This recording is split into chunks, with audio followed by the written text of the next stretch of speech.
આજનો તો દી જ આપણો ખરાબ નહીં કરો. આજે તો આપણે ખર્ચા ઉપર ખર્ચા જ આવી ગયા. હું વાત કરો. તો જય દ્વારકાધીશ મિત્રો, કેમ છો તમે બધા? મજામાં ને? તો સ્વાગત છે તમારો આપણા મિની વ્લોગમાં. તો સવારમાં આપણે હાવજને લઈને નીકળી ગયા ગેરેજે, કારણ કે આપણે કરાવવાની થોડીક સર્વિસ.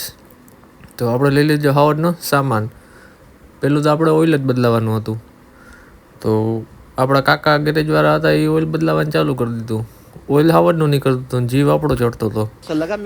જોઈ ન હકાય. પછી હું હાવજની સર્વિસ કરાવી લીધી એટલે હાવજ થઈ ગયો એકદમ ચાકા જેવો. પછી તો એકદમ પાવર વધી ગયો હતો. આને સારો ઠપકો તો આપવાની જરૂર છે, સર્વિસ વગર પાવર નથી દેતો સરખું. પછી તો હું હાવજને ઠપકો આવીને આપણે આવી ગયા મોલમાં. આજ તમારો ભાઈ પણ મારી આવી રહ્યો હતો. એને આજ મોલમાં લઈ આવ્યો એટલે એ રાજી થઈ ગયો, કારણ કે એને બધું સામાન લેવાનો મેળ આવી ગયો આજે. ને આજ તો એની ખર્ચા ઉપર ખર્ચા કરાવી દીધા આપણે. પછી તો હું આપણે ખર્ચો થોડોક કરવાનો હતો, તો આપણે જોઈ લીધા આપણા સારું કપડાં. અને મોલમાં આવ્યો હોય ને આપણે સીન ન નાખીએ એવું બને જ નહીં. ચલે એક કામ કર, 200 રૂપિયા દે और 50 રૂપિયા કાટ ઓવર એક્ટિંગ કે. તો પછી હું આપણે આવી ગયા પોરબંદરની ફેમસ ચા પીવા માટે. ચા પીને આપણે નીકળી ગયા ઘરે જવા માટે. હું ને મારો ભાઈ આજે મોલમાં બહુ રેખડા, લગભગ 2 કલાક રેખડા.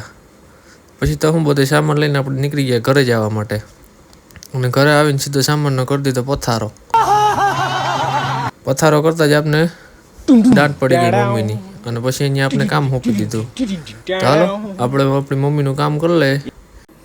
તમે પણ આવી નાની નાની હેલ્પ કરતા રહેજો. તો ચાલો મળીએ આપણા બીજા વ્લોગમાં. લાઈક, શેર અને ફોલો કરવાનું ભૂલતા નહીં.